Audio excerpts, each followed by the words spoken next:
इस देश में एक प्रधानमंत्री अपने हाथों से प्राचीन मंदिरों को धराशायी करता है। वो तो धारणाएं हैं, लेकिन बात तो सच है। वही अयोध्या जी में हुआ। अयोध्या जी में आपने चौड़ीगढ़ के नाम पर जितने भी, चाहे वो फ्रीडम फाइटर से जुड़ी हुई कोई महत्व की कोई जगह थी, चाहे वो कोई हमारी पुरानी मंदिरें थी, आपने उसको तोड़ा। और गरीब लोगों के मकान जो 100-150 साल से वहाँ पे बसे होंगे, ऐसे सैकड़ों लोग थे। न्याय व्यवस्था की बात उत्तर प्रदेश की हो रही है पंकज जी। बुलडोजर न्याय, ये शब्द भी उत्तर प्रदेश के इसी रिजाइन से पैदा हुआ, पनपा, विकसित हुआ।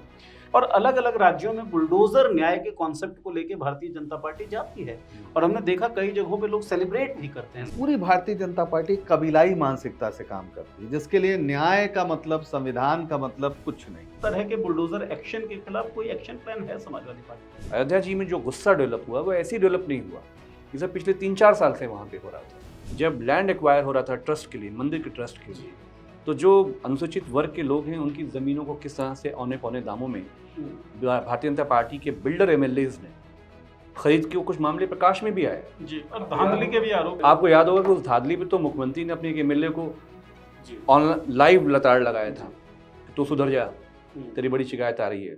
नमस्कार दोस्तों, भारत की जो सियासत है, राजनीति है, वो बहुत दिलचस्प हो गई है और बीते 2 महीनों में जबरदस्त बदलाव देखने को मिले।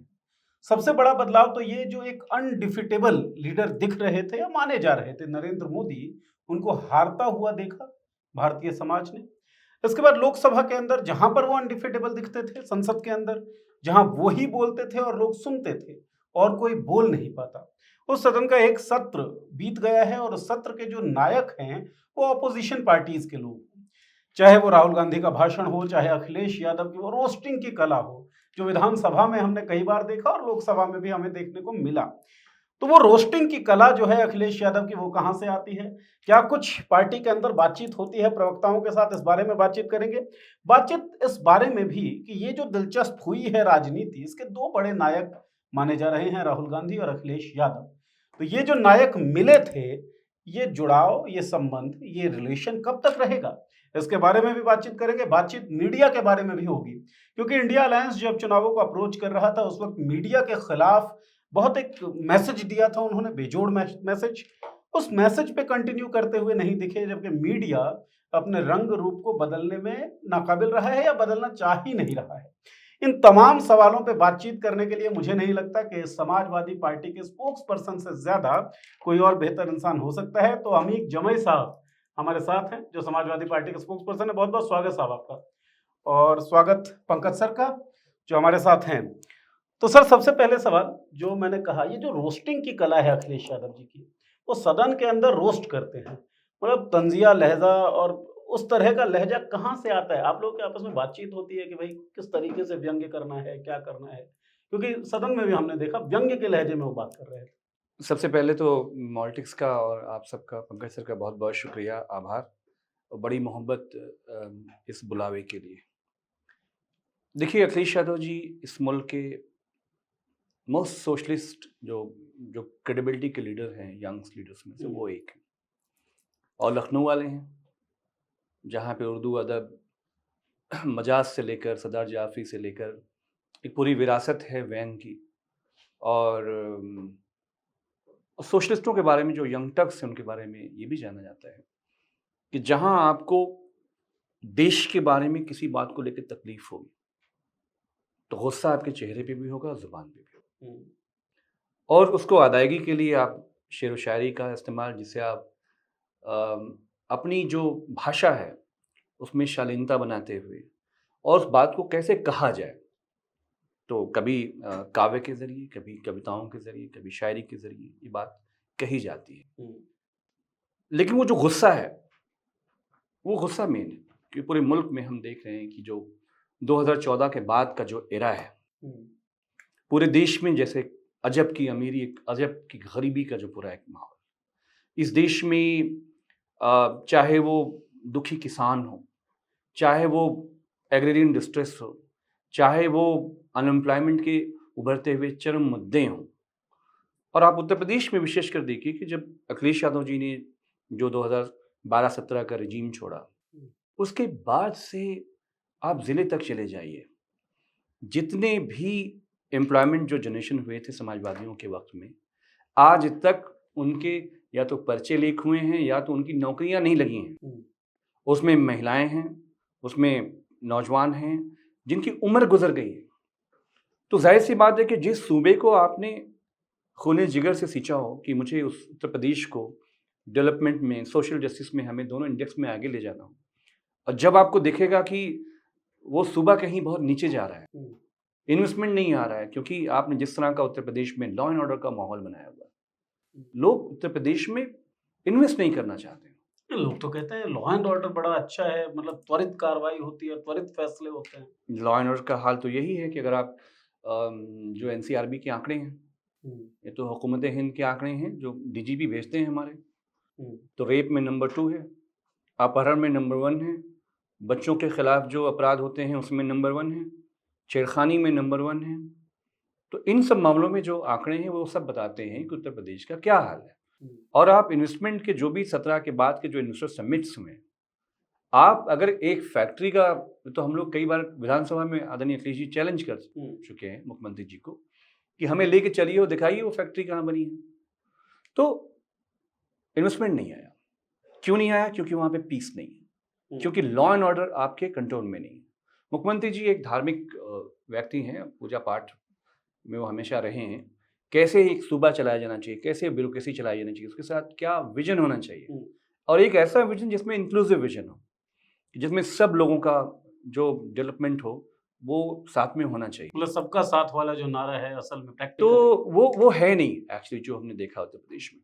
तो इन सारी वजूहात से जो हमारे सारे एमएसएमई थे वो बंद हुए, बर्बाद हो गए। ठीक है, कोविड एक अलग रीज़न था, लेकिन कोविड के बाद जो बेल आउट के पैकेजेस दिए गए, उस इंडेक्स में उत्तर प्रदेश पूरे मुल्क में सबसे पीछे है। आप सोचिए कि कानपुर का जो लेदर इंडस्ट्री है, 2017 में उसका जो एक्सपोर्ट था वो करीब था 17,000 करोड़ का एक्सपोर्ट, आज वो 2,500 करोड़ पे है। 2018-19 के बीच की बात है। जितने हमारे बड़े बड़े ब्रांड्स हैं, आप ज़ारा का नाम जानते हैं, आप रेड टेप का नाम जानते हैं, वो छोड़ के या तो बंगाल चले गए या बांग्लादेश चले गए। कारण लॉ एंड ऑर्डर आपको लगता है? लॉ एंड ऑर्डर है, जो उनको इंफ्रास्ट्रक्चर मिलना चाहिए, जो उनको फैसिलिटीज़ मिलनी चाहिए, वो वहाँ पे नहीं मिल रही हैं। और जिस तरह से लेदर इंडस्ट्री में आप जानते हैं कि जिस तरह से उसको टारगेट किया गया, और आधी तो लेदर इंडस्ट्री बंद है कानपुर की। तो 13,000 के तकरीबन जो एमएसएमई जो छोटी थी, लघु उद्योग थे हमारे, उत्तर प्रदेश में बंद हो गए। पंकज सर जानते हैं, उत्तर प्रदेश में आपने बहुत बड़ा समय दिया है कि सबसे ज़्यादा नौकरियां मुल्क में भी अगर कोई जनरेट करके देता है तो एमएसएमई हमारा है। तो गुस्सा होना और ये देखना कि हमारे सामने हमारा सूबा कहाँ जा रहा है, तो गुस्सा विधानसभा में दिखेगा, और वही गुस्सा चेहरे पे आदरणीय अखिलेश जी के साथ सौम्यता भी लोकसभा में देखने को मिली हमें। लेकिन मज़ाहिया तरीके से दिखती है। न्याय व्यवस्था की बात उत्तर प्रदेश की हो रही है पंकज जी। बुलडोजर न्याय, ये शब्द भी उत्तर प्रदेश के इसी रिजाइम से पैदा हुआ, पनपा, विकसित हुआ, और अलग अलग राज्यों में बुलडोजर न्याय के कॉन्सेप्ट को लेके भारतीय जनता पार्टी जाती है, और हमने देखा कई जगहों पे लोग सेलिब्रेट भी करते हैं बुलडोजर जस्टिस को। तो इसे कैसे देखते हैं? दरअसल जो पूरा योगी आदित्यनाथ का मॉडल रहा, जिसको बहुत ज़्यादा दूसरे कई प्रदेश में भारतीय जनता पार्टी की सरकारों ने फॉलो करने की कोशिश की है, वो दरअसल बताता है कि पूरी भारतीय जनता पार्टी कबीलाई मानसिकता से काम करती है, जिसके लिए न्याय का मतलब, संविधान का मतलब कुछ नहीं। आप कोई मान लीजिए अपराधी है, तो वो अपराधी है तो उसका फैसला कौन करेगा? जाहिर है अदालत करेगी। ऐसा नहीं हो सकता कि आप पुलिस ने जिसको पकड़ा दूसरे दिन उसका घर बुलडोज कर दिया जाए और फिर बताया जाए साहब कि इनका घर गलत तरीके से बना था। तो फिर नगर निगम और तमाम जो नगर पालिकाएं या नगर परिषदें हैं वो लगातार इस काम को कर सकती हैं, और उसमें ऐसा क्यों होता है कि गरीब तबके के लोग, अल्पसंख्यक, दलित यही ज्यादा निशाने पर बनते हैं? यह हमें खास तौर पर ध्यान रखना होगा कि जो बुलडोजर है वो दरअसल इस देश में भारतीय जनता पार्टी की सरकारों में जो नागरिक अधिकार हैं, जो मानवाधिकार हैं, उनको कुचलने का प्रतीक बन गया है। वो न्याय व्यवस्था की राह के बीच में खड़ा हुआ है। तो जब योगी आदित्यनाथ का बुलडोजर चलता है तो सबसे पहले वो संविधान पर चलता है, किसी के घर पे बाद में चलता है, क्योंकि किसी कानून में नहीं लिखा है कि आप किसी का घर तोड़ दीजिए। उस घर का कोई व्यक्ति अपराधी हो सकता है, लेकिन उस घर में और लोग भी रहते हैं। बड़ी मुश्किल से एक घर बनता है, लोग टूट जाते हैं घर बनाने बनाने में तुम तरस नहीं खाते, बस्तियां जलाने में, जो बशीर साहब का बड़ा पुराना शेर है। तो उत्तर प्रदेश में हमने इसे बड़े पैमाने पे देखा। शुरू में इसे ये माना गया कि साहब कुछ माफिया कुछ ये, लेकिन अब हालत क्या है? अभी मेरा ख्याल है कि लखनऊ में अकबर नगर जो एकदम गोमती के करीब, कुकरेल नदी एक छोटी सी जो लगभग लुप्त प्राय है, उसके करीब एक पूरी बस्ती थी। उसमें हिंदू मुसलमान सब थे। उसमें बिजली का कनेक्शन था, पानी का कनेक्शन था, उसमें सब कुछ था, जो जाहिर है प्रशासनिक अधिकारियों के जरिए ही हुआ होगा। आप एक दिन उसको उजाड़ने पहुंच जाते हैं। तो अगर आपको उजाड़ना है, कोई सौंदर्यीकरण करना है, तो वहां जो लोग हैं पहले उनको आप एक अच्छी जगह कहीं बसाइए। तो ये जो माना गया है कि सत्ता का मतलब आप मानते ही नहीं है कि इस देश में कोई लोकतंत्र है, कोई चुनी हुई सरकार है जो जनता के प्रति और संविधान के प्रति जवाब दे। आपको लगता है कि वो सेंगोल वाला पूरा मसला है, एक शासक है, उसके हाथ में एक डंडा है और वो डंडा जिसके सर पे चाहेगा वो बजेगा। तो हो सकता है कि शुरू में कुछ लोगों को ये बात अच्छी लगी हो किन्हीं कारणों से, लेकिन अंततः वो किसी भी नागरिक के को इससे डरना चाहिए, क्योंकि ये जो बुलडोजर है ये कब उसके दरवाजे पहुंच जाएगा वो कह नहीं सकता। तो मेरा ख्याल है कि जो न्याय की पूरी अवधारणा है उसे ही भारतीय जनता पार्टी या योगी आदित्यनाथ वो समझते ही नहीं है। ये आखिर एक आधुनिक लोकतांत्रिक देश में न्याय के देने और मिलने की प्रक्रिया क्या होनी चाहिए। कम से कम बुलडोजर वहां पे, न्याय का मतलब न्याय की देवी से हम लोग लगाते थे, जो खड़ी हुई आंख में पट्टी बंधी है, जो कभी फर्क नहीं करती कि कौन हिंदू है, कौन मुसलमान है, कौन दलित है, कौन सवर्ण है, वो न्याय करती है कानून के हिसाब से। लेकिन एक बुलडोजर है जिसके ड्राइविंग सीट पे खुद मुख्यमंत्री जी या सरकार बैठी हुई है और वो बहुत करीने से देखते हैं कि किस पे बुलडोजर चलना है और किस पे नहीं चलना है। तो बुलडोजर पूरी तरीके से एक ध्वस्त हो चुकी न्याय व्यवस्था का प्रतीक। सर, अकबर नगर का जिक्र हो रहा है। कल मेरी एक रिपोर्टर से बात हो रही थी, उन्होंने कहा कि अकबर नगर में जिस तरीके का डेमोलिशन ड्राइव हुआ उस तरह का और भी तैयारी है सरकार की। अगर इस तरह की ड्राइव होती है या फिर हम लगातार देख रहे हैं जो हिंसाएं हैं मुसलमानों के खिलाफ, माइनॉरिटीज के खिलाफ, वो बढ़ रही है, तो इन हिंसाओं के खिलाफ या इस तरह के बुलडोजर एक्शन के खिलाफ कोई एक्शन प्लान है समाजवादी पार्टी? देखिए, जो बुलडोजर चलाए गए वाराणसी में, प्राइम मिनिस्टर साहब की लोकसभा में सुंदरीकरण के नाम पर मेरे ख्याल से ऐसी सैकड़ों पुरातत्व के महत्व से भी पुरानी जो कदीम जो मंदिरें थीं उनको धराशायी किया गया। हमेशा एक नैरेटिव गढ़ा जाता कि फना मुगल बादशाह ने इतनी मंदिरें गिरवाई होंगी, लेकिन हम देख रहे हैं कि हमारे इस डेमोक्रेटिक इस देश में एक प्रधानमंत्री अपने हाथों से प्राचीन मंदिरों को धराशायी करता है। वो तो धारणाएं हैं, लेकिन बात तो सच है। वही अयोध्या जी में हुआ। अयोध्या जी में आपने चौड़ीकरण के नाम पर जितने भी, चाहे वो फ्रीडम फाइटर से जुड़ी हुई कोई महत्व की कोई जगह थी, चाहे वो कोई हमारी पुरानी मंदिरें थीं, आपने उसको तोड़ा। और गरीब लोगों के मकान जो 100-150 साल से वहाँ पे बसे होंगे, ऐसे सैकड़ों लोग थे जिनको समाजवादी पार्टी ने उनके साथ पूरी सोलिडारिटी में शुरू से, हमारे पूर्व विधायक हैं पवन पांडे जी, आप जानते हैं उनको, लखनऊ यूनिवर्सिटी से पढ़े हुए थे, उनके नेतृत्व में और अवधेश प्रसाद जी के नेतृत्व में पूरी लड़ाई को हम लोगों ने लड़े। अयोध्या जी में जो गुस्सा डेवलप हुआ वो ऐसे डेवलप नहीं हुआ, ये सब पिछले 3-4 साल से वहाँ पे हो रहा था। आप वहाँ पे देख रहे थे कि जब लैंड एक्वायर हो रहा था ट्रस्ट के लिए, मंदिर के ट्रस्ट के लिए, तो जो अनुसूचित वर्ग के लोग हैं उनकी ज़मीनों को किस तरह से औने पौने दामों में भारतीय जनता पार्टी के बिल्डर एमएलएज ने खरीद के, कुछ मामले प्रकाश में भी आए जी, और धांधली के भी आरोप। आपको याद होगा कि उस धांधली पे तो मुख्यमंत्री ने अपने एक एमएलए को ऑनलाइन लाइव लताड़ लगाया था कि तू सुधर जा, तेरी बड़ी शिकायत आ रही है। तो चाहे वो मामला हो, अकबर नगर का देखिए जो मामला है, अकबर नगर सुनने से हमें लगता है कि ये कोई मुस्लिम खालिस मामला है। बहुत ही मिलीजुली सोसाइटी है, सभी लोग उसके अंदर रहते हैं। और ये जब बना तो ये हेमवती नंदन बहुगुणा जी की हुकूमत थी, वो वज़ीर आला थे और अकबर साहब थे, वो गवर्नर थे। उन दोनों के आदेश पर ये ज़मीन उन लोगों को एलोकेट हुई थी। ऐसा नहीं है कि वो कोई अनऑथराइज, जैसे 12,000 दिल्ली में कॉलोनियाँ हैं तो वो अनधिकृत बस गई, उनको वो ज़मीन अलॉट करके दी गई थी, मिली थी बकायदा। पिछले 50 साल से वो वहाँ पे रह रहे थे और सब कुछ देते हैं, पानी भरते हैं, बिजली भरते हैं, सब कुछ करते हैं। लेकिन वो रिवर फ्रंट के चौड़ीकरण के नाम पर, तो हमारा ये कहना है कि जो लैंड एक्विजिशन का क्वेश्चन सबसे बड़ा यहाँ पर है कि जैसे आप राष्ट्रीय महत्व से या स्टेट के महत्व से आप कोई काम करना चाहते हैं तो बेशक आप लैंड एक्वायर करते हैं, कि आपको पूर्वांचल के लिए लैंड चाहिए जी। या आपको लखनऊ आगरा के लिए लैंड चाहिए। हम्म, तो सवाल ये है कि जब लखनऊ आगरा का लैंड एक्विजिशन अखिलेश यादव जी ने किया तो हमने 3 गुना ज़्यादा किसानों को मुआवजा हमने दिया वहाँ पर। जी। तब आप शायद लखनऊ में आप रहे भी होंगे। और पूर्वांचल जब हमने एक्वायर किया, अखिलेश यादव जी ने जब एक्वायर किया तो 3 गुना ज़्यादा उनको मुनाफा जो मिलना चाहिए था उनकी ज़मीन का, जो लखनऊ से जो वहाँ तक गाज़ीपुर तक का है, उन दोनों हाईवेज़ में किसानों को मुआवजा मिला। तो सवाल ये है कि क्या उस तर्ज पे जिनकी सिर्फ घर की बात नहीं है अकबर नगर में, आप जहाँ रहते हैं आपके बच्चे वहीं आसपास पढ़ रहे हैं, पूरी दुनिया हो जाए। आप काम, आपकी दुनिया होती है, आप काम धाम आपका आसपास होता है, तो पूरी आप लाइवलीहुड उजाड़ देते हैं। तो इसमें लैंड एक्विजिशन जिस तरह से सरकार ने किया ये पूरी तरीके से गैर कानूनी तरीका था उसका।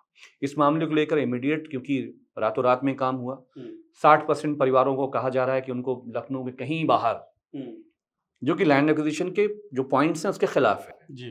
क्योंकि आपको लाइवलीहुड भी देखना है जी बेशक। कि विदाउट लाइवलीहुड देखे आप उनको आप पुनर्वासित नहीं कर सकते। पुनर्वास नहीं कर सकते उनका जो है।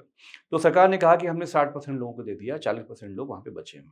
वहाँ पे सिर्फ मस्जिदें नहीं गिराई गई हैं, कई मंदिरें गिराई गई हैं, ये प्रकाश में नहीं आई, बड़ी बड़ी मंदिरें गिराई गई अकबर नगर में। तो जो वाराणसी में आपने किया, जो अयोध्या में आपने किया, उसका भुगतान हुकूमत को मिला और आगे भी इसका बड़ा भुगतान हुकूमत को मिलेगा। तो क्या और जो मदद, चाहे कानूनी मदद हो चाहे वो कोर्ट की मदद हो, उसमें समाजवादी पार्टी पूरे तरीके से उसमें इन्वॉल्व है। डे वन से सिविल सोसाइटीज़ के लोग इन्वॉल्व हैं, उनके साथ कोऑर्डिनेशंस हैं। क्योंकि आप जो लैंड एक्विजिशन में जो खामियां हैं, सरकार से अखिलेश यादव जी ने, हम लोगों ने कहा है कि उनको पूरे तरीके से जैसे 60% लोगों को बसाया गया है उनको अभी समय दिया जाए। पुनर्वासित करने की जो बातचीत है, मान लीजिए एक बार उजाड़ दिया गया, उसके बाद आप लीगल सपोर्ट दे रहे हैं या मोरल सपोर्ट दे रहे हैं, वो एक चीज है। इस तरह की घटना हो ही नहीं, इसके लिए भी सड़क पे कोई कार्यक्रम है क्या? देखिए, उसका कार्यक्रम सिर्फ ये है कि 22 में अगर हमारी हुकूमत हो जाती तो हम उसी फैसले को पलट देते। अखिलेश यादव जी का बहुत साफ कहना है कि जिन कानून का इस्तेमाल करके आपने कोई गलत फैसला किया है उसको हम वैसे ही हम रिवोक करेंगे। लेकिन जाहिर सी बात है कि घर तो उजड़ गया, जो उनकी जिंदगियां उजड़ गई, उनका परिवार उजड़ गया, तो ऐसा आइंदा ना हो, इसके लिए चाहे वो लड़ाई लड़नी हो, संघर्ष करना हो, चाहे वो हमें अदालतों में जाना हो। ऐसा नहीं कि अकबर नगर के मामले में अदालत में हम आज गए हैं। शुरू से जब ये 5 सालों से जब उनके ऊपर से ये पूरा साया मंडरा रहा था, उनके साथ समाजवादी पार्टी का, हम लोगों का कोऑर्डिनेशन, उनका साथ, उस लड़ाई में हम लोग साथ में खड़े। मतलब शुरू से आप लोग इसको परस्यू कर रहे हैं? हम लोग परस्यू कर रहे हैं और उनका पूरे तरीके से जो उनकी मांगे हैं, जैसे उनको बसाया जाना चाहिए, सरकार उसको करे, इसके लिए हम लोग सरकार को बाध्य करेंगे। अयोध्या जी का आपने बार बार जिक्र किया, अयोध्या की लड़ाई या लोकसभा बैटल जो है वो अलग क्या रहा उसमें और क्या खास है उस बैटल में? देखिए, अयोध्या जी, पहली बात तो ये है कि जिस टेम्पो में उत्तर प्रदेश के अवाम को, जो मेहनतकश है, जो किसान हैं, युवा हैं, महिलाएं हैं, जिस टेम्पो में जिस पॉलिटिकल प्रोजेक्ट को नरेंद्र मोदी लॉन्च करना चाह रहे थे, वो एक्चुअली उत्तर प्रदेश को समझ नहीं पा रहे थे। सबसे पहली बात, जो ग्रामीण उत्तर प्रदेश हमारा, जो लोग आज भी खेती किसानी करते हैं, आपको मालूम होना चाहिए कि उनके यहाँ शिफ्ट में उनके बेटे बच्चे अपनी फसल रखवाते हैं। नंबर 1। नंबर 2, अब आ जाइए नौकरी, लेखपाल की नौकरी में आप जा रहे हैं, 3 साल से पर्चे लीक हो रहे हैं, आपको नौकरी नहीं मिल रही। गवर्नमेंट जितने भी स्कूल हैं कोलैप्स से, मतलब उनके यहाँ कुछ भी नहीं, पढ़ाई नहीं हो रही, मतलब छात्र शिक्षक रेशियो वगैरह सब। आप अगर शिक्षक हैं, आपने पढ़ाई करी इलाहाबाद यूनिवर्सिटी जाकर, लखनऊ जाकर, BHU जाकर, और जब मौका आया कि आप PhD करके और सारी B.Ed करने के बाद आपका फैसला हुआ कि साहब आपका सिलेक्शन हो गया, सिलेक्शन होने के बाद पता चला कि आपका अपॉइंटमेंट 5 साल से होल्ड है, उसमें SC ST OBC का जो रिजर्वेशन का पूरा इम्प्लीमेंटेशन होना था वो नहीं हुआ, जिसमें 69,000 टीचर्स में, तो जो नौजवान थे जिन्हें अपना भविष्य में उनको देखना था एकेडमिक्स में, वो परेशान। जो किसानी थोड़ी बहुत बची हुई है वो परेशान। अभी जो पिछली जो खेती हुई है पंकज भाई, 1800 रुपये में लोगों को गेहूं अपना बेचने को मजबूर होना पड़ा है, और आटा 40 रुपये किलो है।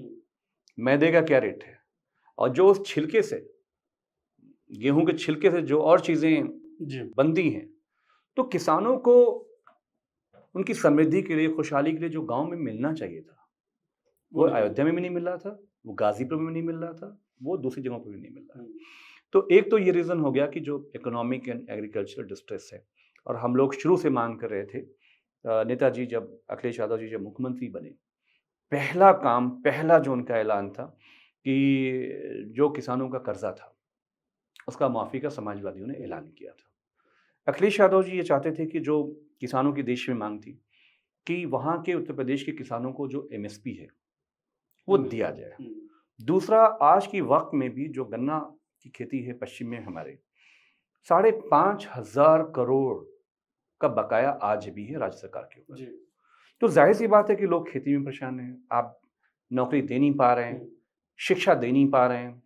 स्वास्थ्य में आप सोचिए कि अगर मैं आपको एक एग्जांपल दूं जौनपुर का, आजमगढ़ में तो एसजीपीजीआई का एक एक्सटेंशन बन गया, तो बहुत सारे लोगों को वहाँ से मदद मिल जाती है।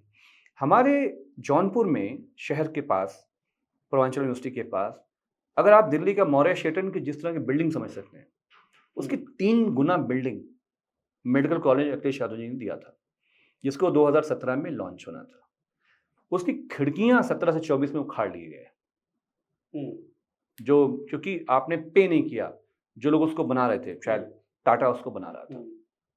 तो जो हेल्थ सेक्टर है, अब लोग निजी अस्पतालों में जाकर लोग परेशान हैं, अपने परिजनों को लेकर जाते हैं, या लखनऊ के किसी उसमें जाते हैं, तो हेल्थ सेक्टर में आपका कोई कंट्रीब्यूशन नहीं, एजुकेशन में आपका कोई कंट्रीब्यूशन नहीं, एम्प्लॉयमेंट जनरेट करने में आप बिल्कुल इंटरेस्टेड नहीं हैं, क्योंकि आप समझते हैं कि ये लोग सरकार पे भार बनेंगे। जो पर्चे लीक कराए जा रहे हैं, अखिलेश जी ने विधानसभा में मुख्यमंत्री जी को कहा है कि मुख्यमंत्री जी आप हमें साफ साफ बताइए, ये इत्तेफाक नहीं है कि हर साल पर्चा लीक हो रहा है, और हर साल एसटीएफ के अमिताभ यश, जिनको 00 जेम्स बॉन्ड कहा जाता है उत्तर प्रदेश में, जेम्स बॉन्ड साहब जांच करते हैं, कुछ नहीं होता है, और फिर लीक हो जाता है। इसका मतलब ये है कि एक बहुत ही स्ट्रेटजी है जो सेंटर में भी लोगों को समझना पड़ेगा कि हुकूमत जानबूझकर, चाहे वो नीट हो, चाहे वो कोई भी एग्जाम्स हो, उसको वो लीक करा रही, क्योंकि वो नहीं चाहती है। वो शिक्षा में भी जिस तरह से निजीकरण की तरफ जा रही है, वो शिक्षा में भी जिस तरह से कमर्शलाइजेशन की तरफ जा रही है, वो नहीं चाहती है कि हुकूमत कोई ओन करे हेल्थ सेक्टर को या एजुकेशन को। तो ये सारी बातें थीं जो उत्तर प्रदेश एक तरह से खौल रहा था। जी। मैं मेरा सवाल जो था सर कि आपने इश्यूज गिनवाए और ऑब्वियसली इन इश्यूज ने काम किया होगा, इसी कारण से वो उस तरीके का परिणाम हमने देखा जो आया है।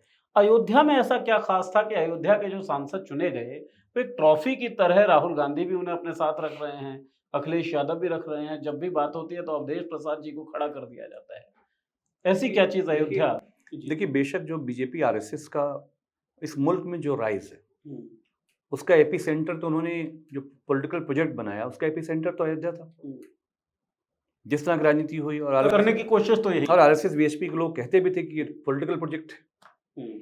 तो उस पॉलिटिकल प्रोजेक्ट में जो जो क्या कहते हैं, एसिड डालने का जो काम हुआ, वो सोशलिस्टों ने, और जो हमारा सबसे बड़ी बात ये है कि इस मुल्क के सभी जो हमारे बड़े यंग्स लीडर्स हैं, उन्होंने अपनी अपनी पार्टियों को छोड़कर ये सोचा कि जिस तरफ नरेंद्र मोदी इस देश को एक रेसिस्ट कंट्री की तरफ, हमारी जो जितनी भी बुनियादें हैं स्वतंत्रता संग्राम की, उसको क्रश करते हुए इस मुल्क को एक अधिनायकवादी निज़ाम की तरफ ले जा रहे हैं, तो हम सब लोगों को मिलकर काम करना है। और जब आवाम ने भी देखा कि ये सभी नेता सीटों के लिए नहीं मिले हैं, इनके अंदर कोई ऑनेस्टी है, जैसे आदरणीय राहुल जी को लोगों ने देखा कि पूरे मुल्क में, मुझे लगता है गांधी जी के बाद कोई नेता इतना नहीं चला होगा, पूरे मुल्क उन्होंने देखा, समझा, और अखिलेश यादव जी ने, हालांकि जितनी लंबी यात्रा राहुल गांधी ने की, पॉलिटिकल यात्रा किसी ने इतनी लंबी की ही नहीं है, पूरे देश को नाम। हाँ, उसको पॉलिटिकल यात्रा, ये हम ये कहें कि इस मुल्क के विवेक को समझने की यात्रा। तो अखिलेश यादव जी ने भी उसी समय जब वो यात्रा कर रहे थे, तो उन्होंने बहुत मुबारकबाद दी थी, और उसके एसेंस को बहुत मुबारकबाद दी थी जो वो करना चाह रहे थे। तो जब आवाम ने ये देखा कि ये पूरा अखिलेश यादव जी ने, सब लोगों ने मिलकर जो इनिशिएटिव लिया अलायंस को बिल्ड करने का, ये जो अलायंस है, ये कोई पीएम ओम का नहीं है अलायंस कि किसी को पीएम बनना है, राहुल जी को या अखिलेश यादव जी को, क्योंकि सब ने साफ कह दिया था कि हमें इससे कोई मतलब नहीं, हमें इस मुल्क को दोबारा से बनाना है जिसे नरेंद्र मोदी ने, आरएसएस ने बर्बाद किया हुआ है।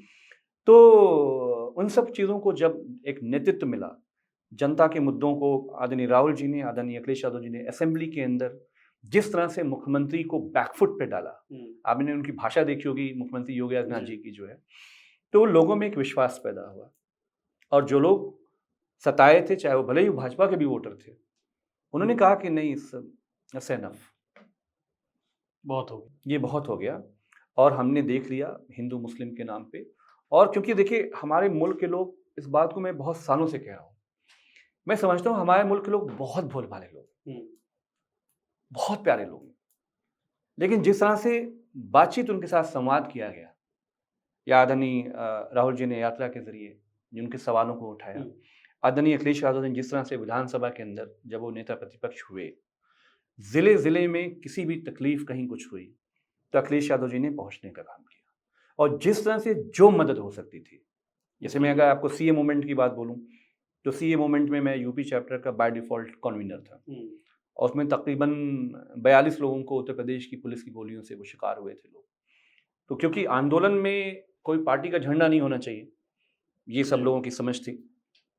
तो अखिलेश यादव जी से जब हम सब लोगों ने बताया कि ये जो 42 लोग हैं और बहुत ही कमज़ोर और गरीब लोग हैं, उनके आगे पीछे कुछ नहीं है, तो पार्टी की तरफ से 5-5 लाख रुपए की मदद जो है, जबकि वो सरकार में नहीं थे, मुख्यमंत्री नहीं थे, वो मदद इस तरह से, मतलब वो पूरे उत्तर प्रदेश में उन्होंने एक, कोई जो होता ना जैसे कि एक अपनापन हो, उसके साथ वो आवाम के बीच में ही वो इन्वॉल्व रहे, और जो बातें वो कहे वो आवाम को, लोगों को समझ में आई। इसलिए अयोध्या की ये पूरी मॉडल आपके सामने है। और अयोध्या क्यों? चुनाव तो प्राइम मिनिस्टर हार रहे थे, वाराणसी। अगर अखिलेश जी ने कहा था कि डीएम और ईवीएम ना होता तो ये भी हार रहे थे। डीएम और ईवीएम ना होता, अखिलेश जी ने कहा, और राहुल जी ने कहा कि अगर मेरी बहन लड़ जाती तो क्या।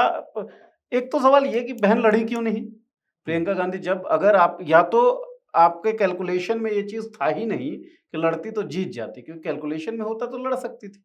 तो ये जो उत्तर प्रदेश का पूरा रिजल्ट है, क्या कैलकुलेशन में था किसी के, या फिर बस आ गया? नहीं, मुझे ऐसा नहीं लगता। नहीं लड़ना एक बहुत सुचिंतित फैसला था प्रियंका गांधी का, क्योंकि प्रियंका गांधी पूरा अमेठी और रायबरेली को संभाल रही थी, और राहुल गांधी पूरे देश में घूम रहे थे। राहुल गांधी अगर रायबरेली से चुनाव लड़ रहे थे तो उनके पास इतना समय ही नहीं था, और अमेठी में जिस तरह से स्मृति ईरानी हारी हैं, या राहुल गांधी लगभग 4 लाख वोटों से जीते हैं, उसमें सीधे सीधे प्रियंका गांधी का वहां पर बैठ के पूरी तरह से जम के काम करना, और उसके अलावा वो बाहर भी गई। तो अगर वो बनारस में लड़ती तो क्या होता क्या नहीं होता, इस पे अब कहने से कोई फायदा नहीं, लेकिन ये जरूर है कि बनारस में बंद तो जाती। अजय राय ने जिस तरह की टक्कर दी उसके हिसाब से वो बिल्कुल, अजय राय ने बहुत ही मजबूती से चुनाव लड़ा, लेकिन फिर मैं कहूंगा कि शायद इस बार उत्तर प्रदेश की जनता ने ये चमत्कार दिखाया।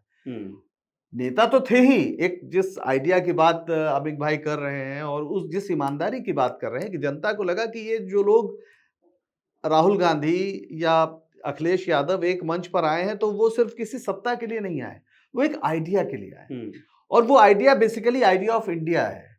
उसका आधार एक कॉन्स्टिट्यूशन है, उस कॉन्स्टिट्यूशन पर एक सरकार हमला कर रही है, और उस कॉन्स्टिट्यूशन से इस देश के बड़ी तादाद में जो श्रमिक हैं, जो किसान हैं, जिनको अगर हम सामाजिक दायरे में कहें तो दलित हैं, पिछड़े हैं, अल्पसंख्यक हैं, या गरीब सवर्ण हैं, वो सब हैं, उसमें अल्पसंख्यक हैं खास तौर पर, उन सबको लगा कि इस संविधान से, लोगों को याद आया कि अभी 2-3 पीढ़ी पहले उनके पुरखों की पीठ पर कोड़े पड़ते थे, कोई अपनी आवाज ऊंची करके नहीं बात कर सकता था।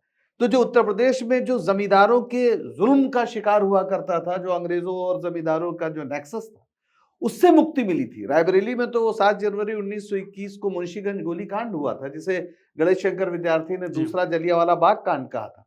वहीं पहली बार नेहरू जी आए थे, जहां पे एक पुल पे किसानों को घेर कर गोलियां मारी गई थी, सैकड़ों किसानों की शहादत हुई थी। वहां से नेहरू गांधी परिवार का और राहुल गांधी, या मतलब इस रायबरेली का रिश्ता बना था। तो इस बार लोगों को लगा कि हम आजादी की पूरी लड़ाई के दौरान, यहां तक कि आजादी के लगभग साल भर बाद तक, कांग्रेस के अंदर जितने समाजवादी थे वो कांग्रेस के अंदर थे। एक पार्टी हुआ करती थी कांग्रेस के अंदर जिसका नाम था कांग्रेस सोशलिस्ट पार्टी, CSP, आचार्य नरेंद्र, राम मनोहर लोहिया, जयप्रकाश नारायण, ये सारे लोग उस कांग्रेस के अंदर ही लड़ रहे थे, और उनके भी नेता नेहरू थे एक तरह से। इनफाइटिंग जो थी वो नहीं अंदर नहीं, थी। वो इनफाइटिंग नहीं थी। कांग्रेस के अंदर एक माना जाता था एक दक्षिणपंथी धड़ा था जी और एक वामपंथी या समाजवादी धड़ा था, जिसमें ये सारे लोग थे। इन लोगों की नेहरू से शिकायत थी कि आप इनको हटाइए, इनसे भिड़िए और एक तेजी से समाजवाद के रास्ते पर चलिए। नेहरू के लिए उस समय नया नया भारत आजाद हुआ था और सबको साथ लेकर चलने की एक चुनौती थी जी यहां तक कि उन्होंने श्यामा प्रसाद मुखर्जी को भी अपना पार्टी में एक तरह से मतलब मंत्रिमंडल में शामिल किया, पार्टी जो सरकार में। जीवन भर अंग्रेजों के साथ थे और कहा जाए कांग्रेस के खिलाफ थे। लेकिन वो पूरे देश को ये वो नहीं इंप्रेशन देना चाहते थे कि आजादी केवल कांग्रेस इसका फल मिलेगा। पूरे देश के सभी को आजादी का फल मिलेगा और सब इस विकास में शामिल हो, इसलिए उन्होंने साथ लिया। लेकिन उस समय जो यंग टर्क्स की बात कर रहे हैं, जो समाजवादी लोग थे, वो इस बात को पसंद नहीं कर रहे थे और इसलिए वो बाहर चले गए। उन्होंने कहा कि हम एक नया विकल्प देंगे और कांग्रेस के खिलाफ एक सोशलिस्ट विकल्प होना चाहिए। वो अलग बात है कि जब 1900 मेरा ख्याल है 54 या 55 में अवाड़ी अधिवेशन हुआ कांग्रेस का, जिसमें समाजवादी समाज बनाने का संकल्प पारित हुआ, तो उसके बाद बहुत से समाजवादी वापस भी आ गए और फिर चूंकि समाजवादी आंदोलन में बार बार टूट फूट होती रही, तो उस तरह का बड़ा आंदोलन नहीं बन पाया। उसकी पहली बड़ी सफलता अगर देखा जाए तो वो मुलायम सिंह जी, जो अब इस दुनिया में नहीं, उन्होंने उत्तर प्रदेश में कम से कम समाजवादी पार्टी के रूप में एक बड़ा प्रयोग किया। तो कांग्रेस मूलतः समाजवादियों का पुराना घर है और जब कोई देश पर बड़ा खतरा आएगा, जब संविधान पर खतरा आएगा, जब आजादी के मूल्यों और संकल्पों पर खतरा आएगा, तो इससे ज्यादा स्वाभाविक बात कुछ नहीं हो सकती कि कांग्रेस और समाजवादी एक मंच पर खड़े हो जी। और ये बड़ा स्वाभाविक है, ये नेचुरल है। और बाकी अलग बात है, सामान्य स्थितियों में आपके अंदर कंपटीशन हो सकता है, चुनाव एक दूसरे के खिलाफ लड़ना, जीतना हारना एक अलग चीज, लेकिन कुछ चीज है जिसपे समझौता नहीं हो सकता। और वो ये है कि इस देश का आईन जो है, इस देश का संविधान जो है, इसको बनाने में सबने अपनी कुर्बानियां दी हैं, उस पर कोई आंच नहीं आएगी। और आ रही है अगर आरएसएस और बीजेपी के द्वारा, तो फिर सारे लोगों को एक होना पड़ेगा। तो आपने कहा कि जो आईन पे आंच आने वाली कोशिशें थी, उसके खिलाफ न्याय और ईमानदारी के साथ सब लोग इकट्ठा आए, लेकिन ईमानदारी के साथ इकट्ठा आते हुए भी बिहार में पप्पू यादव साथ नहीं आ पाए, या फिर उत्तर प्रदेश की बात करें तो चंद्रशेखर साथ नहीं आ पाए, रावण जो नगीना से सांसद हुए। तो ये जो रास्ता एक हुआ कांग्रेस का या समाजवादी पार्टी का, ये रास्ता कब तक एक रहेगा? क्योंकि सामान्य तो स्थितियां कभी होंगी और विधानसभा चुनाव आने वाले हैं, बैटल जो है इन दोनों पार्टियों के बीच में रहता ही है। तो ये कब तक का साथ है? लोकसभा चुनाव बीत गए, ठीक है, एक अच्छा परिणाम आ गया। देखिए, जो अवाम है ना, वो आपकी जुबान और कदम दोनों को देखती है। आपको उसकी निगाहों में ईमानदार बने रहना होता है। तो ये इसका कोई टाइमलाइन कहा जाए कि साहब हम 15 साल हैं, 20 साल हैं, लेकिन जिस गर्त में नरेंद्र मोदी ने इस मुल्क को डाला है, जिस क्राइसिस में डाला, जिस कॉन्स्टिट्यूशनल क्राइसिस में डाला, हमें लगता है कि शायद अगले 20 साल में भी ये मुल्क उस ढर्रे पे ना आ पाए। तो ये है कि अभी की जो सबसे बड़ी लड़ाई है कि कैसे जो हमारे जो डेमोक्रेसी है वो रिस्टोर हो, कैसे जितने जो इंस्टीट्यूशंस, आप सोचिए कि हमारा हिस्टोरिकल रिसर्च तो खत्म कर दिया गया, जहां से हमारे मुल्क की तारीख का लेखन हुआ करता था। हमारे मुल्क के जितने भी पिलर्स थे डेमोक्रेसी, चाहे हमारा जितने इंस्टीट्यूशन थे, सीबीआई हो, ईडी हो, सब हो, मतलब ये बजरंग दल का कोई विंग बन गया। विदेश नीति के मामले में आप सोचिए कि प्राइम मिनिस्टर आज गए हैं, वो रशिया जो सोवियत के जमाने से ब्लाइंड दोस्त था भारत का, आज वो पाकिस्तान के साथ प्ले कर रहे हैं। हम भारत कॉर्नर है, तो ना विदेश नीति का पता है, ना एग्रीकल्चर नीति का पता है, ना किसी इकोनॉमिक पॉलिसीज का कोई पता। तो ये जो सारे पॉलिसी पैरालिसिस हैं, कैसे इस मुल्क को ट्रैक पे लाया जाए, कैसे इस मुल्क में जो अंधाधुन निजीकरण हुआ है। देखिए, अखिलेश यादव जी ने गठबंधन से भी बहुत पहले की बात है, कुछ चीजें उन्होंने बहुत साफ करी हैं जो भविष्य में वो करना चाहते हैं। किसी भी हालत में इस देश में जातिगत जनगणना जब भी मौका मिलेगा, हुकूमत कोई भी हो, वो करना होगा। नंबर 1। नंबर 2, इस देश में जो किसानों के एमएसपी का सवाल है, वो आपको करना होगा, चाहे हम सड़क पे लड़के करवाएं, चाहे कल हुकूमत में कोई मौका मिलता है तो सब लोग मिलजुल कर बड़ा कोई फैसला इस मुल्क के लिए लें। तीसरा, करोड़ों हमारे देश में एम्प्लॉई हैं जो ओल्ड पेंशन स्कीम जो अटल बिहारी वाजपेयी साहब के मरहूम के ज़माने में ख़त्म की गई, उसको दोबारा से इस मुल्क में नाफिज करना। उत्तर प्रदेश का जो पूरा आंकड़ा है इकोनॉमिक तरीके से कि उस पर कितने व्यय आने हैं, कितने खर्च आने हैं, 22 में ऑलमोस्ट समझिए कि वो हमारे टॉप 3 एजेंडे में था। और अखिलेश यादव जी को जो और हमारी पूरी जो एडवाइजरी अखिलेश जी का ग्रुप है, सब लोगों को कन्विंस था कि वो पैसा कहाँ से जनरेट हो, कैसे आएगा। तो ये उत्तर प्रदेश में मतलब ये हो सकता है, तो ये पूरे मुल्क में भी हो सकता है। तो ओल्ड पेंशन का जो पूरा मुद्दा है, कास्ट सेंसस का जो मुद्दा है, और जितने भी राष्ट्रीयकरण, हमारे जितने भी बड़े बड़े उद्यम थे जिनको बेचा गया, कैसे हम इस मुल्क में राष्ट्रीयकरण के रास्ते पे दोबारा आगे बढ़े। सार्वजनिक क्षेत्रों की समाजवादी पार्टी के लोग इस रास्ते में हमेशा रेडिकली, निजीकरण भारत में नहीं होने दिया जाएगा, चाहे कल उत्तर प्रदेश में सरकार है, चाहे कल केंद्र में सरकार है। तो कैसे दोबारा से हम इंस्टीट्यूशंस को बिल्ड करें। आप बताइए कि पूरा रेलवे पूरा तबाह कर दिया गया। आप जाइए, अगर आप एक आम नागरिक हैं, शायद इस मुद्दे को आगे बहुत तेजी से उठाया भी जाना चाहिए। तो आप एमपी में हैं तो आपको रिजर्वेशन दिखेगा नहीं कि हाँ सीट खाली है, बट आप प्रीमियम में चले जाइए, आपको सीट 2000 का टिकट 3500 में ले लीजिए तो अवेलेबल है। ये कैसे? तो ये जो पूरा जो सिस्टम रेलवे की, चाहे वो जमीनें हो, बीएसएनएल की चाहे जमीनें हो, दोबारा कैसे हम लोग उसको रिबिल्ड करें, और इसमें जितना भी समय लग जाए। देखिए, सोशलिस्टों में और कांग्रेस में जो पंकज भाई ने जो हिस्टोरिकल बात बताई, यूनिटी और स्ट्रगल का साथ रहा है। यूनिटी किन मामलों में? जिन मामले में पंकज भाई ने कहा कि जब मुल्क पे कोई मुसीबत आएगी, संविधान के सपने पे कोई मुसीबत आएगी, सोशलिज्म के भविष्य पे, हमारे कॉन्स्टिट्यूशन के मकसद भी तो सोशलिस्ट भारत की तरफ है, उस पर कुछ आएगा तो हम सब लोग एक जगह पर हैं। लेकिन कुछ नीतियों में अगर हम लोगों में, विचारधाराओं में कोई टकराव होगा तो उस पर बात होगी और हेल्दी तरीके से होगी, और ये हमेशा हुआ है। डेमोक्रेसी में तो यही हो सकता है, डिस्कशन कर सकते हैं, डिस्कशन कर सकते हैं। तो ये जो पूरा साथ है, हम ये समझते हैं कि ईमानदार साथ अखिलेश यादव जी ने जो बिल्ड किया है, और आपको मैं उनके बारे में बताऊं, निजी भी बात बता देता हूं मैं उनके बारे में। मैंने इस मुल्क में इतना बड़े दिल का नेता नहीं देखा है। अच्छा। और ये मैं प्यार में नहीं बोल रहा हूँ। 2017 याद करिए आप, कांग्रेस बहुत कम सीटों पे थी वहां पर। जब वो मुख्यमंत्री थे तो सिर्फ इसलिए कि पूरे मुल्क में या उत्तर प्रदेश में भारतीय जनता पार्टी को ना नहीं दिया जाए, तो कांग्रेस के साथ उन्होंने तकरीबन 105 सीटों पे समझौता किया 2017 में। उन्हें लगा कि वोट्स हमारे पास जुड़ नहीं रहे, तो अनुसूचित वर्गों को भी साथ में, उस आंदोलन के लोगों को साथ में लाया जाए।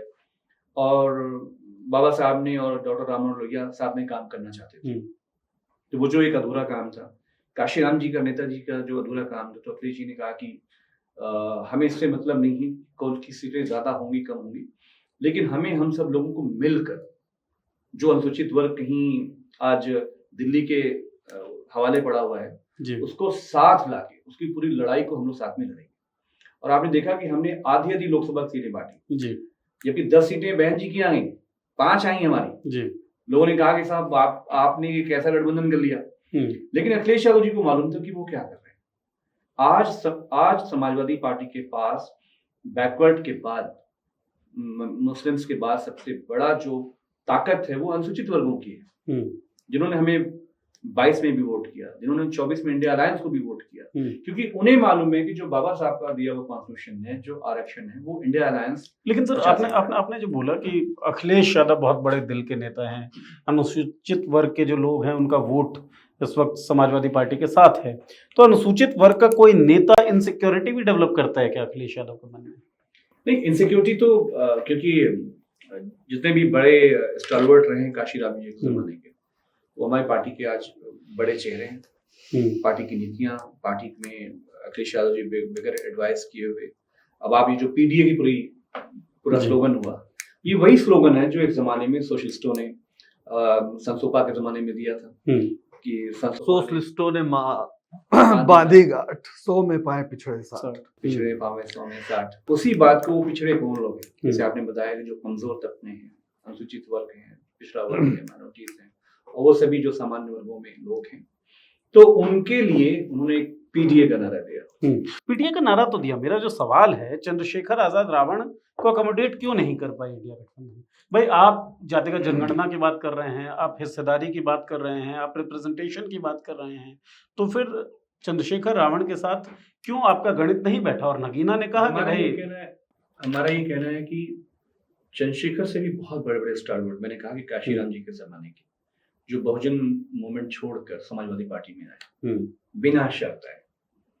2022 की मैं बात बताऊं तो समाजवादियों ने, अखिलेश जी ने तो गठबंधन के लिए डन कर दिया था, सीटें भी तय हो गई थी और लोकसभा में भी उनको कहा जा रहा था किसी सीट पे लड़ने के लिए, लेकिन उनका कुछ रास्ता या कुछ उनका कहीं से जुड़ाव होगा।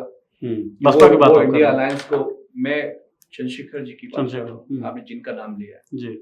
उनको 2022 में सीटें दी जा रही थी। सुनने में आया कि कोई फोन आया उनके पास, वो वहां से उठे, हमारे दफ्तर से जाके उन्होंने हम लोगों के खिलाफ प्रेस कॉन्फ्रेंसेस करी।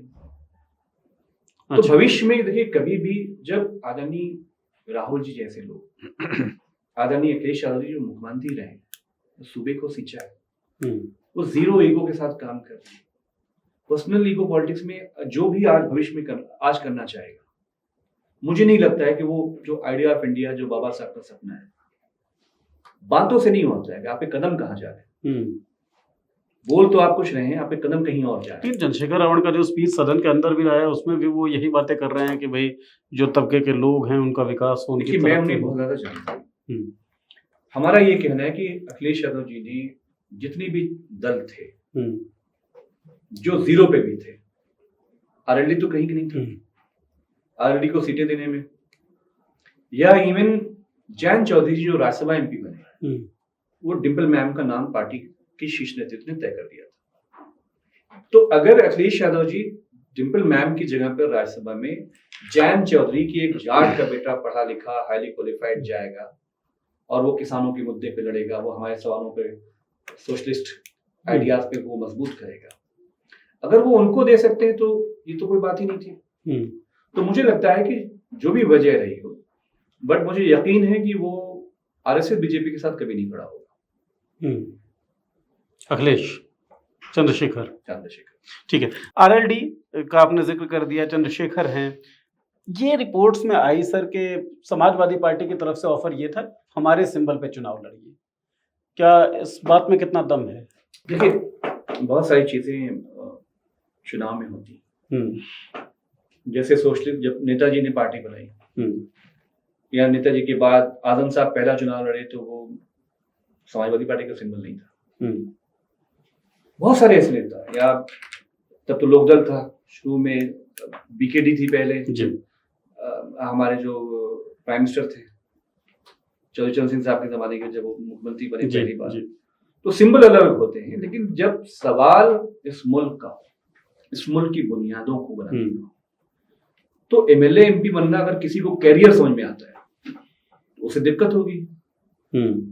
लेकिन जब राहुल जी ने, हम लोगों ने तय किया, तो इस बात में कोई दिक्कत नहीं थी कि कौन किस सिंबल पे लड़ेगा, या 110 सीटों में जो पिछली 2017 में शेयर हुई, तो ये प्रॉब्लम कांग्रेस के साथ क्यों नहीं आती है? आरएलडी के साथ क्या दिक्कत थी, बताइए आपने? आरएलडी के साथ कोई दिक्कत नहीं थी।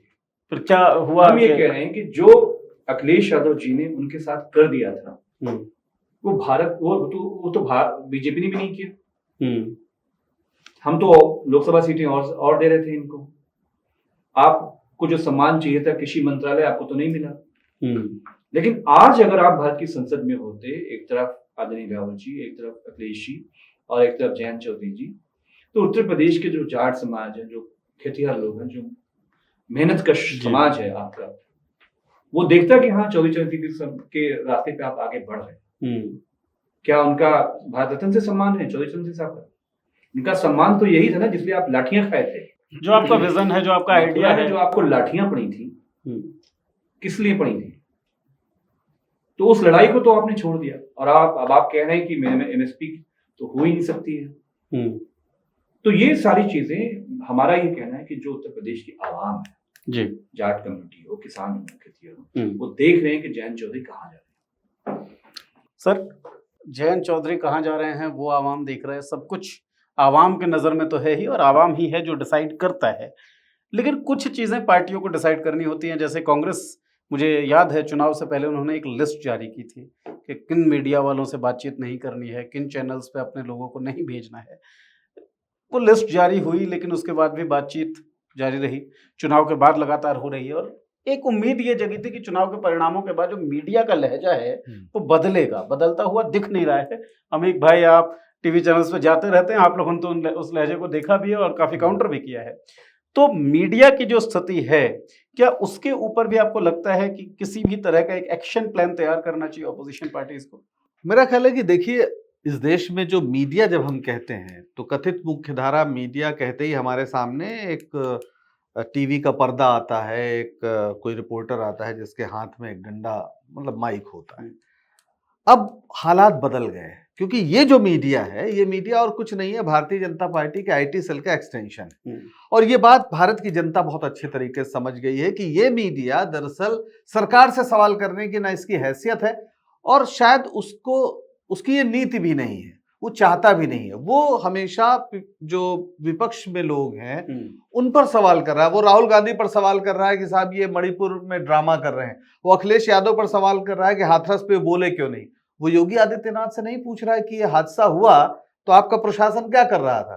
वो प्रधानमंत्री से नहीं पूछ रहा कि आप मणिपुर क्यों नहीं गए, साल भर से वहां पर ये आग लगी दिख रही है सर। ये जनता ने समझ लिया और पार्टियों ने भी समझ लिया। ठीक है, हम उनको पूरी तरह से जो मतलब ये पार्टियां सोचती हैं कि उनको पूरी तरीके से क्या छोड़ना, वहां भी जाके अपनी बात कहो, लेकिन जो बहुत ज्यादा इससे होते हैं उनका बहिष्कार भी करते हुए भी उनका अधिकार है। लेकिन अब जनता ने हथियार उठा लिया है। देखिए, टेक्नोलॉजी ने एक चीज तो किया है कि अगर सत्ता के हाथ में ताकत दी है तो जनता के हाथ में भी ताकत दी। वही व्हाट्सएप जिसने झूठ फैलाया, वही और व्हाट्सएप झूठ के पर्दाफाश का भी एक बड़ा जरिया बन गया। और आप सोचिए कि पूरी भारत जोड़ो यात्रा के दौरान या इस पूरे चुनाव में राहुल गांधी ने किसी बड़े एंकर को कोई इंटरव्यू नहीं दिया, लेकिन यूट्यूबर्स को, छोटे छोटे लोगों को खूब दिया। और उसका नतीजा ये है कि आज अगर देखा जाए तो सत्ता के खिलाफ अगर लोगों का एक बड़ा विश्वसनीय कोई स्रोत है तो वो जो यूट्यूब से लोग जो गली गली और अल्टरनेटिव मीडिया वो ऐसा ऑर्गेनाइज नहीं है, लेकिन वो है। और लोग खुद पत्रकार बन गए हैं। लोग खुद, कहीं भी एक गलत चीज होती है तो कोई पत्रकार, सो कॉल्ड पत्रकार, उस पर कुछ कहे, इससे पहले जनता खुद आ जा रही है। Citizen journalism. और इसी का नतीजा है कि उत्तर प्रदेश में अभी जो CSDS का नया सर्वे आया है उसमें राहुल गांधी बतौर प्रधानमंत्री पसंद लोगों की, वो मोदी से 4% ज्यादा है। ये इस मीडिया के जरिए नहीं हुआ, इस मीडिया के बावजूद हुआ। तो ये हमें समझना चाहिए। सर, मीडिया की बातचीत हो रही है, काफी चैनल्स में आप लगभग रोजाना जाते ही रहते हैं और काफी क्लिप्स बीते दिनों वायरल हुए हैं। चुनाव परिणामों के बाद एक उम्मीद थी कि शायद भाषा बदलेगी, शायद अंदाज बदलेगा। आपको लग रहा है कुछ बदलाव हुआ है चैनल्स के अंदर? देखिए, ये बात तो सही है कि जो मेन स्ट्रीम मीडिया है और PMO से गवर्न होते हैं, उनको एजेंडे दिए जाते हैं कि आज राहुल जी पे क्लास चलानी है, अखिलेश जी के खिलाफ मुहिम चलानी है, ये तो तय होता है। लेकिन क्योंकि आप पॉलिटिकल क्लास का हिस्सा हैं, आपको आवाम के बीच में अपनी बात को रखना है, तो वहाँ जाना ज़रूरी होता है। और जो समय मिलता है उसमें वो बात रखी भी जाती है। लेकिन वो इतना घेराव होता है कि उसमें कुछ जानकार होते हैं, कुछ RSS के जानकार, कुछ बजरंग दल के जानकार, कुछ प्रोफेसर होते हैं। वो ज़्यादातर पूरा एक राइट विंग ब्लॉक होता है। और अब लेकिन चुनाव के बाद थोड़ा सा हमें ऐसा लग रहा है कि विपक्ष को, चाहे वो कांग्रेस हो या समाजवादी हो, इन दोनों का नेशनल शेयर बहुत अच्छा है नेशनल मीडिया में। तो हमें ऐसा लगता है कि अब जो जर्नलिस्ट हैं वो समय देते हैं। समय देने, पहले ये था कि बीच में इंटरप्ट कर देंगे, आपकी बात सही जा रही है तो, अब वो समय दे रहे हैं। या उनको भी लग गया है कि पलड़ा जो है अभी डाउनफॉल का स्टार्ट हो गया है।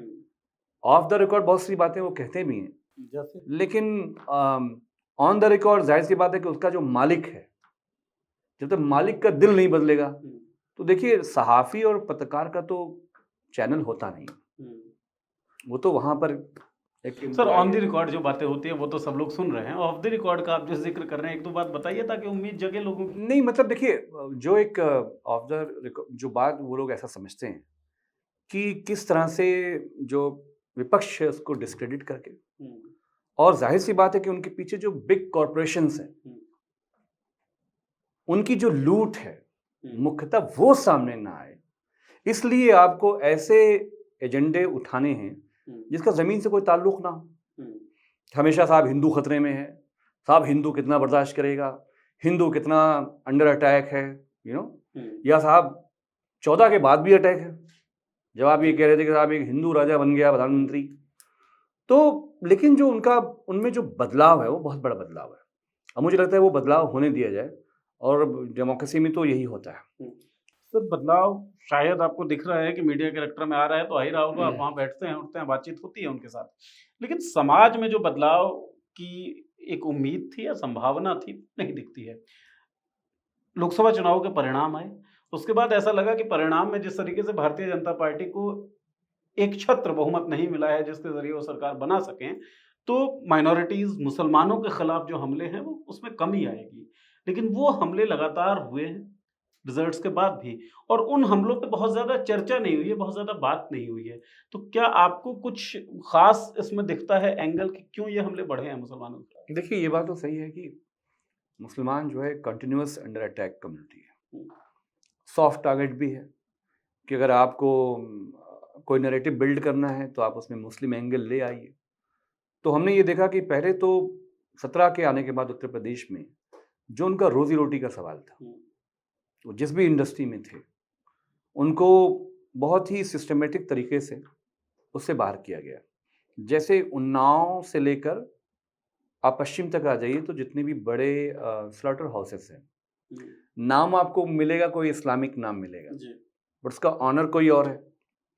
तो मैं एग्जांपल के लिए बोलूँ कि जैसे फूड हैबिट की बात है, तो कुरैशी एक कम्युनिटी होती है जो अन्य पिछड़ा वर्ग में आती है, तो वो जाहिर सी बात है कि वो गांव-गांव पे अपनी छोटी छोटी दुकानें होती हैं, तो बफ है या मटन है, कुछ भी उनकी दुकान होती है। आज के वक्त में उस पूरी दुकानों को पूरे उत्तर प्रदेश में बंद कर दिया गया। अगर आप बफ लेंगे तो कोई उन्नाव से फ्रोज़न बड़े ट्रक से ज़िले में सप्लाई आएगी, वहाँ से कुछ उसके 2-4-10 डिस्ट्रीब्यूटर्स होंगे, तो जो 100 रुपये में लोकल बफ मिल जा रहा था वो अब आपको 250 रुपये में उन्नाव वाले से लेना है या पश्चिम वाले से लेना है, जिसमें संगीत सोम जैसे लोगों की फैक्ट्री कोई आदमी डायरेक्टर होगा उसका जो है। तो इस तरह से चाहे वो फेक इनकाउंटर का मामला हो मुसलमानों का, ओबीसीज का, यादव का विशेषकर, और ब्राह्मण कम्युनिटी का, ये 3 लोग 2017 से कंटिन्यूअस, मुसलमानों की बात तो बहुत हम लंबी कर सकते हैं, तो चाहे उनके मदरसों पर अटैक्स हो, जो जेन्युइन मदरसे थे, जो गवर्नमेंट से एडेड थे। आपको हैरत होगा कि जो प्राइम मिनिस्टर इस मुल्क को विश्व गुरु बनाने की बात करते हैं, 2018 से पंकज भाई जो केंद्रीयांश और राज्यांश होते हैं, जो मदरसा बोर्ड यूपी 1 में बना और उसमें मैथ, साइंस, साइंटिफिक टेम्पर के लिए, कंप्यूटर के लिए हम लोगों ने टीचर्स प्रोवाइड किया था। 17 के बाद उनको तनख्वाह नहीं मिली आज तक, वो आंदोलन चल रहा है, वो शिक्षक हैं, मैथ्स के हैं, हिंदी के हैं, और उसमें हिंदू भी हैं, सिर्फ मुसलमान नहीं है। तो साहब तो वो जो, क्योंकि 1.5 से 2% बच्चे पढ़ते हैं, और वो ऐसे बच्चे होते हैं मदरसों में कि जो मोस्टली जो बिल्कुल उनकी फाइनेंशियल हालत गरीब होते हैं, मतलब उनकी नहीं है कि उनके पढ़ भी पाएँ। तो अब उसके बाद वो एक ब्रिज होता, तो जितनी गवर्नमेंट स्कीम्स थी, चाहे वो मौलाना आज़ाद एजुकेशन फाउंडेशन की, चाहे वो वक्फ बोर्ड के ज़रिए जो गवर्नमेंट स्कीम्स थी, आज़म साहब अपनी ज़िंदगी में उन्होंने एक बहुत बड़ा काम किया था माननीय नेताजी के नाम पर, जो IAS स्टडी सेंटर जो लखनऊ में बना, कि जो उर्दू भाषी जो बच्चे हैं और जो वीकर सेक्शन के बच्चे हैं, उन 30 बच्चों को स्टेट को ओन करना होता है कि वो लोग सिविल सर्विसेज में आए, और शुरुआत में उसका रिकॉर्ड भी बहुत अच्छा रहा, बट आज वो पूरा उसका निज़ाम उत्तर प्रदेश में ख़त्म हो गया है। अब सोचिए कि जो मौलाना आज़ाद एजुकेशन फाउंडेशन की स्कीम से जामिया मिलिया का जो IAS स्टडी सेंटर है, हमदर्द का जो IAS स्टडी सेंटर है, हम देख रहे हैं कि हर साल जामिया मिलिया से 30 में से 15, 20, 22, 25 रिजल्ट आ रहा है, उसमें से मुसलमान तो नहीं है, बड़ा ही इंक्लूसिव है, लेकिन ये वो बच्चे हैं कि जो 1,000 रुपये भी फीस नहीं दे सकते, अफोर्ड नहीं कर सकते। बिल्कुल बिल्कुल अफोर्ड नहीं कर सकते। हम्म, तो जो ये एसी नुमा बड़े बड़े कोचिंग सेंटर हैं जो 10-20 लाख रुपए लेते हैं, हम्म, उनके सामने जामिया हमदर्द ने या एक जो UP1 का ये बहुत प्रोग्रेसिव प्रोग्राम था हम्म, कि क्योंकि डाइवर्सिटी में मुसलमानों का कहीं नाम नहीं है, मतलब ब्यूरोक्रेसी में उनके नंबर्स नहीं है जी, कि कैसे उसको ठीक किया जाए। तो आप शिक्षा भी नहीं देना चाहते। हम्म, आजम साहब ने एक हमारा फ्रीडम फाइटर मौलाना मोहम्मद अली जौहर के नाम पर एक विश्वविद्यालय बनाया। जी, इतना ही तो था कि 50% मुसलमान पढ़ जाएंगे। हम्म, उस पूरी यूनिवर्सिटी को सिस्टमेटिक तरीके से अखिलेश यादव जी ने, नेताजी हयात थे, अजीज कुरैशी साहब कांग्रेस के गवर्नर थे, हम्म, इन तीनों की मिलने से अप्रूवल के बाद वो यूनिवर्सिटी बन पाई। तो जितने चाहे वो मदरसे हों चाहे वो विश्वविद्यालय हों, ये हुकूमत मुसलमानों को जाहिल रखना चाहती है। हम्म, तो ना वो शिक्षा देना चाहती है, जो उनके इकोनॉमिक जो मतलब ज़रिया माश के अपॉर्चुनिटीज जो हैं, जो ज़रिया माश के मामले थे, उन सारे ज़रिया माश के मामलों को पूरे तरीके से तोड़ दिया गया। और हम ये देख रहे हैं कि ज़ाहिर सी बात है कि मुसलमान चाहे सेंटर का चुनाव हो चाहे वो स्टेट का चुनाव हो, रीजनल पार्टियां चाहे सोशलिस्ट हों या बिहार की हों या बंगाल की हों, हम्म, वो हमेशा सेकुलर रिजीम्स को हमेशा बैक करती रही हैं। हम्म, उन्होंने आज भी इस मुल्क में एक अडवाणी पैदा नहीं किया मुसलमानों का। हम्म, एक कोई है भी तो वो ज़िले में ही बाहर निकल नहीं पाते हैं। हम्म, लेकिन उसके बावजूद भी हम ये देख रहे हैं कि चुनाव के बाद उनके ऊपर मॉब लिंचिंग के मामले, हम्म, बुलडोज़र के मामले, जिस तरह से ऐसा लग रहा है जैसे कोई इंतकाम लिया जा रहा हो। हम्म, तो अब जो उनकी ईमानदारी है, अब वो हम सब लोगों को, इंडिया अलायंस की हम सब की सामूहिक जिम्मेदारी है कि जो भी कंटिन्यूअस अटैक्स पर है, हम उसके साथ ईमानदारी से खड़े हों। ईमानदारी से खड़े होने के अलावा क्या आपको नहीं लगता है कि जो आरएसएस की पूरी स्टाइल ऑफ पॉलिटिक्स रही है, भारतीय जनता पार्टी की जो स्टाइल ऑफ पॉलिटिक्स है, उसमें उन्होंने मुसलमानों को तो एक्सक्लूड किया ही, और एंटीसिपेट करते हुए जो और पार्टियां हैं उन्होंने भी मुसलमानों को एक्सक्लूड करने का काम किया। आज पहला ऐसा कैबिनेट है देश में जिसमें एक भी मुसलमान नहीं है, जो मुसलमानों का प्रतिनिधित्व है, जो नंबर ऑफ टिकट्स आप डिस्ट्रीब्यूट करते हैं उसकी संख्या लगातार हर पार्टी में कम हुई है। इस स्थिति से कैसे देखिए, ये बहुत गंभीर विषय विषय ये है कि हमारी जो समाजवादी पार्टी है, नेताजी को तो आरएसएस, बीजेपी के लोग मुल्ला ही कहते थे, हम्म, और आज भी अखिलेश यादव जी को बिना दाढ़ी वाला मुल्ला कहते हैं। शायद इसी कारण ये प्रूव करने के लिए कि हम ऐसे नहीं है वो नहीं नहीं टिकट्स। नहीं, लेकिन उसके बावजूद भी हम्म, अखिलेश यादव जी ने, पूरी हमारी समाजवादी पार्टी ने हर अच्छे बुरे वक्त पे, स्टार्ट फ्रॉम द शिलान्यास के बाद से, हम्म, चाहे वो नेताजी जब बाबरी मस्जिद की शहादत का समय था, वहाँ से लेकर मुल्क में जब भी, चाहे मुल्क में मुद्दे गुजरात हुआ चाहे वो उत्तर प्रदेश में कुछ भी हुआ, अखिलेश यादव ने ईमानदारी के साथ उनके साथ, अब जो नेताजी की जो पूरी विरासत थी, बगैर डरे हुए, बगैर लाग लपेट के वो खड़े हुए। मैंने सीए मूवमेंट की बात इसीलिए बोली आपको, क्योंकि मैं उसका खुद कन्वीनर था, जी, और हम सब लोगों ने जब उनसे ये बात कही कि आप नहीं करोगे तो कोई मदद नहीं करेगा, हम्म, तो उन 42 लोगों को 5-5 लाख रुपए की मदद, और उन्होंने कहा कि मैं पहला आदमी होऊंगा उत्तर प्रदेश में जो एनआरसी का या एनपीआर का फॉर्म नहीं भरेगा। तो सिविल जो उसका कहते हैं ना, नाफरमानी का जो जी। जो पूरी आवाज़ थी, वो अखिलेश यादव जी ने तब भी उठाई। और अब ये होता क्या है कि मीडिया, क्योंकि 90% हर वक्त अगर राहुल जी के अगल बगल कोई मुस्लिम खड़ा हो जाए, हम्म, अखिलेश जी के बगल में मुस्लिम खड़ा हो जाए, 3 दिन वीडियो चलेगा। हम्म, मतलब आप सोचिए कि आप प्राइम मिनिस्टर अपने दोस्तों के लिए दुबई में, सऊदीया में सरकारों से भीख मांग रहा है कि रिलायंस को मदद कर दो हम्म, या इन्वेस्ट कर दो महाराष्ट्र में लाकर, वो आके कर रहे हैं। लेकिन आपको मुसलमानों के देश प्रेम पर शक है। क्यों शक है आपको? आप हमें एक नाम बताइए इस मुल्क के अंदर। हम्म, मैंने कहा कि मुसलमानों ने एक भी कम्युनल अडवाणी मुसलमानों में पैदा नहीं होने दिया। हमेशा इन्हीं सेकुलर हिंदू नेताओं को उसने अपना कायद बना। मौलाना आज़ाद के बाद भी हमें एक नाम बता दीजिए। अहमद पटेल साहब तो कोई मतलब मुसलमानों के नेता तो कभी नहीं हुए, गुलाम नबी साहब तो कभी नहीं हुए। तो पीपल्स, अवामी लीडर्स थे ये लोग, सब हमारे लोग। तो हमारा ये कहना है कि आरएसएस बीजेपी की जो अपनी पॉलिटिक्स है वो इस देश के लोग भी समझ चुके हैं, और हम ये कहते हैं कि जो भी उनके नुकसानात हुए, चाहे मुसलमान हों चाहे मणिपुर के ईसाई हों, जिन्हें हम कुकी कह रहे हैं। जी। कल भी ये विषय हम समाजवादियों की तरफ से उठाया गया। हमने कहा कि उनके साथ जो कुछ भी भेदभाव हो रहा है, स्टेट ने पूरा हिंसा को स्पॉन्सर्ड किया, एक को संरक्षण किया जो लूट कर रहे हैं ओपीएम के। मुख्य विषय क्या है, स्पाइनल कॉर्ड क्या है मणिपुर की हिंसा का। और वो लोग जो पहाड़ों पे हैं, जिनको आप प्लेन के लोग जिन्हें बर्बाद कर देना चाहते हैं, आपने उनको जो जो जो विक्टिम हैं, जो विक्टिमाइज हैं, जो कुकी हैं, आपने उनको मरने दिया। वहां सैकड़ों चर्च वहां पे फूके गए। फ्री हैंड आपने। तो इन सभी सवालों पर, मुसलमानों के सवाल पर, ईसाइयों के सवाल पर, समाजवादी पार्टी की तरफ से हम लोग इस बात का सिर्फ भरोसा कह सकते हैं कि आगे सभी सवालों पर हम लोग आपको हमेशा सामने देखेंगे। चलिए सर, शामली में एक घटना होती है, मॉब एक मुसलमान को पीटती है, वो मुसलमान अपने घर जाता है, उसके बाद उसकी मौत हो जाती है। परिवार वालों ने शिकायत की, उसमें उन्होंने कहा कि लोगों के द्वारा पीटे जाने के कारण इसकी मौत हुई है। 5 पत्रकार इसको रिपोर्ट करते हैं और मॉब लिंचिंग कहते हैं। उन पत्रकारों के खिलाफ एफआईआर हो जाती है। प्रशासन की तरफ से ये कहा जा रहा है कि भाई मौत पीटे जाने के बाद नहीं हुई है, पीटा तो कहीं और गया था और मरा वो अपने घर में जाकर। तो जो लोग मॉब लिंचिंग कह रहे हैं उनके खिलाफ एफआईआर हुई। दारा फारूकी से एक बार मेरी बातचीत हो रही थी, वो कहते हैं कि सांप्रदायिकता जो है वो बीजेपी के लिए नाभि का अमृत है। जैसे रावण के लिए एक नाभि का अमृत था ना, कितना ही सिर आप काट लें।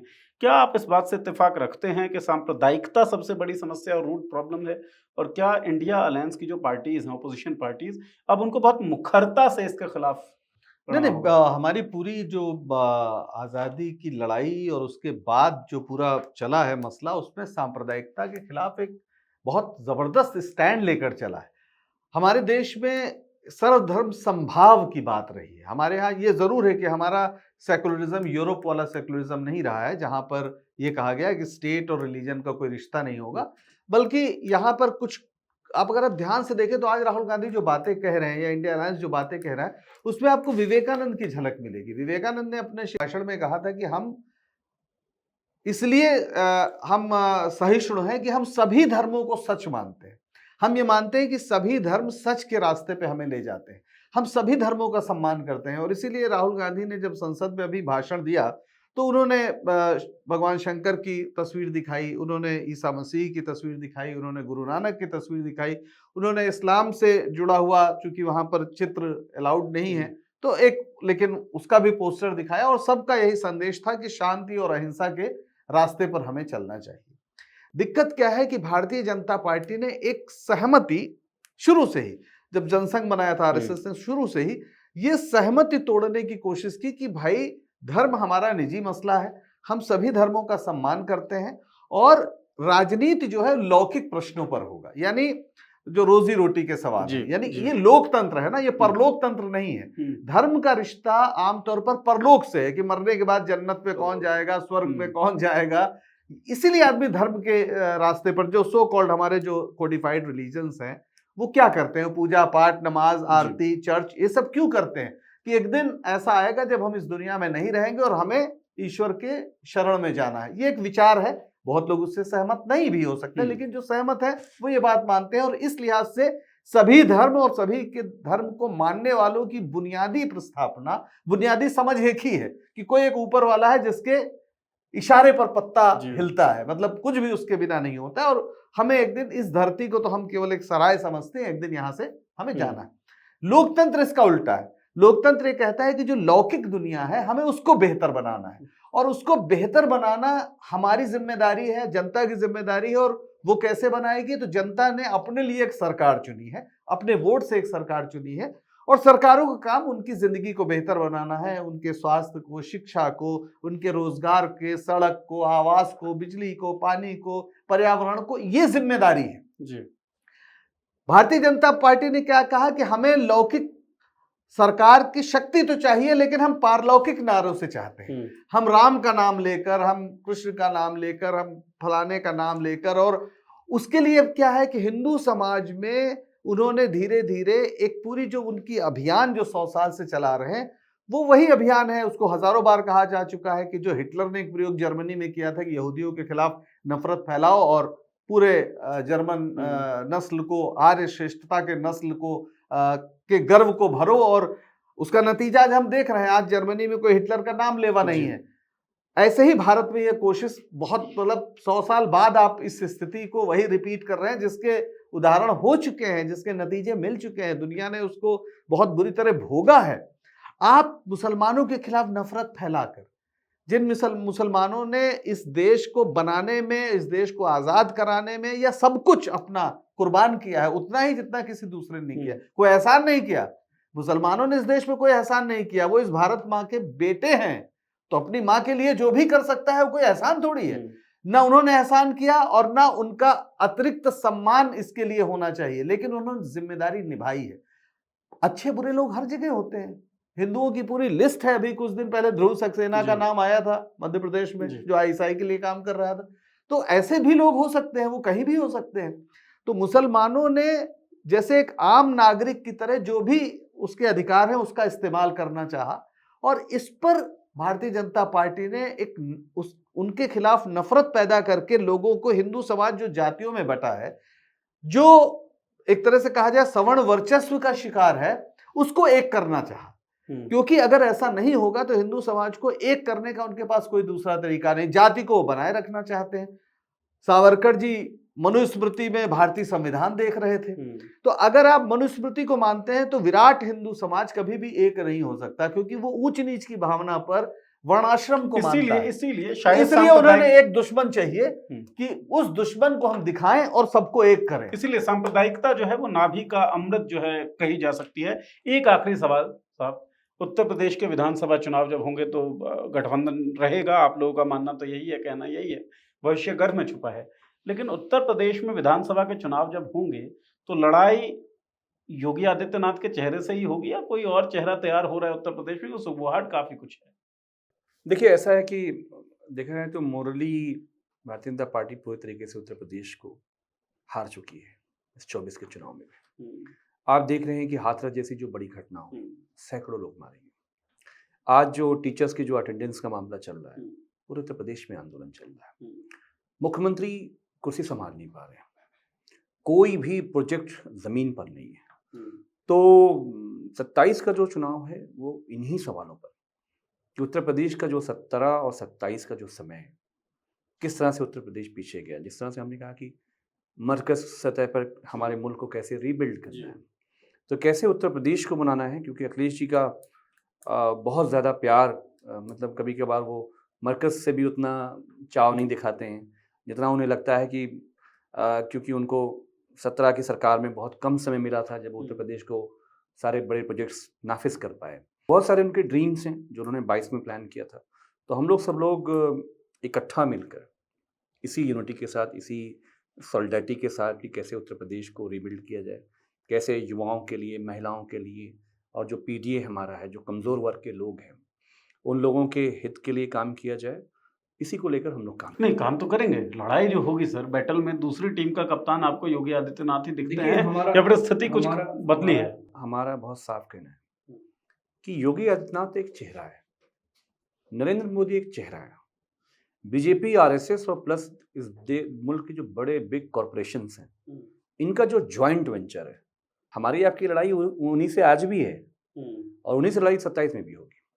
ठीक है, तो लड़ाई किसी एक चेहरे से नहीं, बल्कि जो एक नेक्सस है कॉरपोरेट्स का, पॉलिटिकल पार्टी का और आरएसएस जो हिंदुत्ववादी संगठन है उसके साथ होगी। ये कहना था अमित जमाई का। काफी सारे मुद्दों पर बहुत ओपन एंडेड बातचीत हुई है। गठबंधन रहेगा या नहीं रहेगा, आप सब लोगों ने ये चर्चा सुनी। ये चर्चा आपको कैसी लगी इस वीडियो के कमेंट बॉक्स में जरूर लिखें। और इस तरह की चर्चा, इस तरह की बातचीत अगर आप सुनते रहना चाहते हैं तो इस चैनल को सब्सक्राइब कर लें। बहुत बहुत शुक्रिया हमारे गेस्ट का, आमिर साहब का और पंकज जी का। धन्यवाद।